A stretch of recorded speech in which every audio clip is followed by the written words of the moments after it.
Bonjour tout le monde. Aujourd'hui, je vous présente un cours déjà connu concernant le cercle. On va découper notre cours en deux étapes. La première étape, c'est le vocabulaire. Soit l'activité 1, soit c'est un cercle de centre et de rayon R. Et A, B et D sont 3 points. La question, c'est de comparer les distances IA et B et D avec le rayon R. IA égale à R, et A égale à R, et B est inférieur à R, et D est supérieur à R. Alors, que peut-on dire concernant les points A, B et D?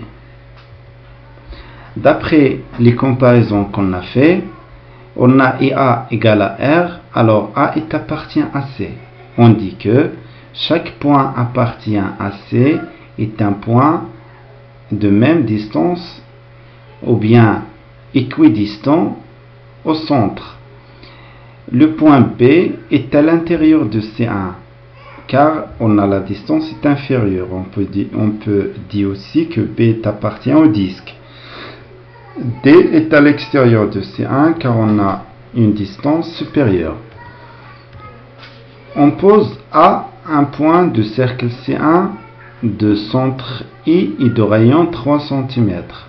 F est un autre point de cercle tel que les points A et F sont alignés. Alors on trace la droite, voilà le point F. Et F égale à 3 cm car F est appartient. Donc I est le milieu de AF. On a 3, la même distance et on a l'alignement, donc on a le milieu. AF est appelé le diamètre du cercle C1. La distance AF, c'est le rayon du fois 2 fois 3 égale à 6 cm. Comme définition, on dit tous les points P d'un cercle possèdent une propriété commune. La propriété, c'est comme ça. Les points sont équidistants d'un point fixe O appelé centre de cercle.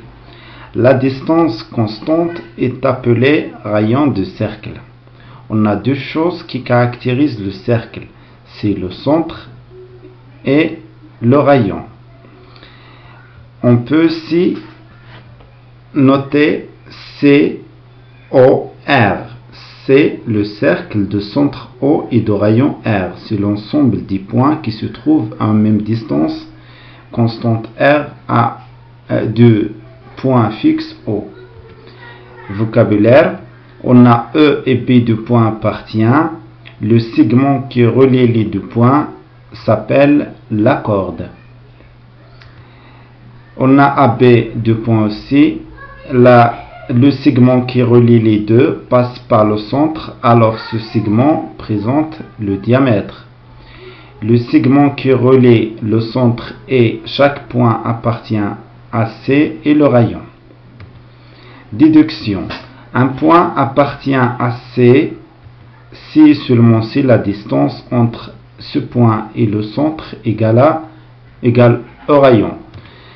N, un point n'appartient pas à C, mais est à l'intérieur, donc il appartient au disque. On dit qu'un point appartient au disque si seulement si la distance est inférieure ou égale à O. C'est un cercle, l'activité de c'est un cercle de centre I de rayon R égale à 4 cm. Voilà le cercle. Combien de courdes d'extrémité A et de longueur 6 cm peut-on construire? Voilà la première courde qui mesure 6 cm et voilà une deuxième courde qui mesure 6 cm. Alors on peut construire deux courdes différentes de même extrémité A qui mesurent la même longueur.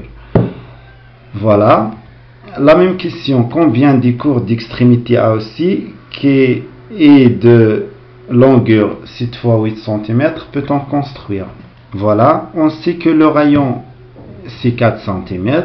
AB c'est la corde qui mesure 8 cm. Comme remarque ici 8 c'est 4 fois 2. Alors AB c'est le diamètre. Alors on peut construire une unique corde, une seule cordes. C'est le diamètre.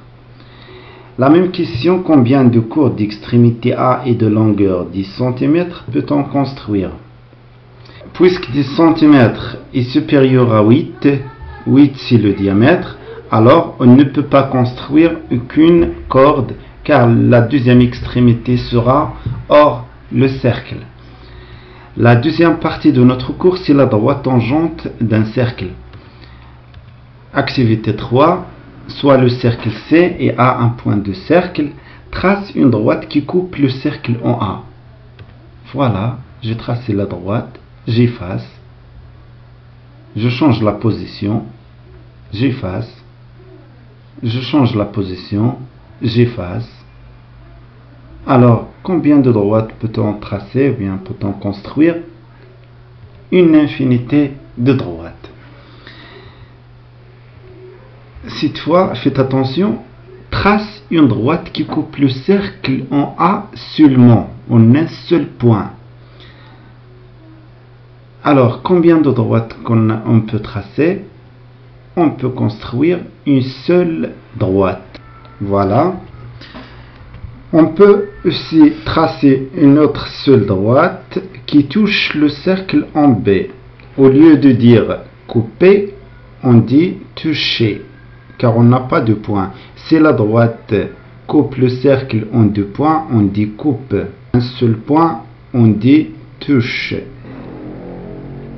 Les droites qui touchent le cercle en un seul point s'appellent les tangentes. Ici, la droite L, c'est la tangente de cercle au point D. Comme définition, la droite delta qui touche le cercle C en un seul point nommé la tangente. Voilà la figure. Cette droite, c'est la tangente de C en A. Exemple. Voilà. Qu'est-ce qu'on remarque? On remarque que le rayon de cercle perpendiculaire à la droite tangente. Alors, d'après la perpendicularité vue, on peut déduire une méthode pour construire la droite tangente d'un cercle. Soit ici, soit à un point de cercle C. Comment tracer la droite tangente? Premièrement, on trace le rayon et par l'équerre, on met l'angle droit et on trace la droite perpendiculaire. Alors cette droite, c'est la droite tangente. C'est la méthode géométrique de construire la tangente par l'équerre. Comme propriété, c'est delta est la tangente de cercle C en un point A. Alors delta est perpendiculaire à la droite. Toujours la tangente est perpendiculaire au rayon lié par le point d'intersection et le centre. Dans la figure suivante, on a delta la tangente de C en A. Ça signifie que delta est perpendiculaire à IA. Signifie aussi que le point A est le point commun entre C et delta, appartient à C et à delta à la fois. On va maintenant voir comment tracer la tangente par le compas et la règle. Au lieu d'utiliser l'équerre pour mettre la perpendicularité, on peut faire la même chose, mais cette fois par l'autre utile géométrique, c'est le compas. Qu'est-ce qu'on va faire? D'abord, on trace la droite qui passe par I et A et un point F symétrique de I par rapport à A. Ils sont symétriques, c'est-à-dire à le milieu de FI. Et par le compas, on met les arcs. Voilà, sans changer le rayon, c'est-à-dire la méthode de construire la droite médiatrice. Par la règle, je trace la droite qui passe par les deux points. Alors la droite suivante, c'est la droite tangente. Passons à l'exercice 1, 2 et 3. Merci de votre attention.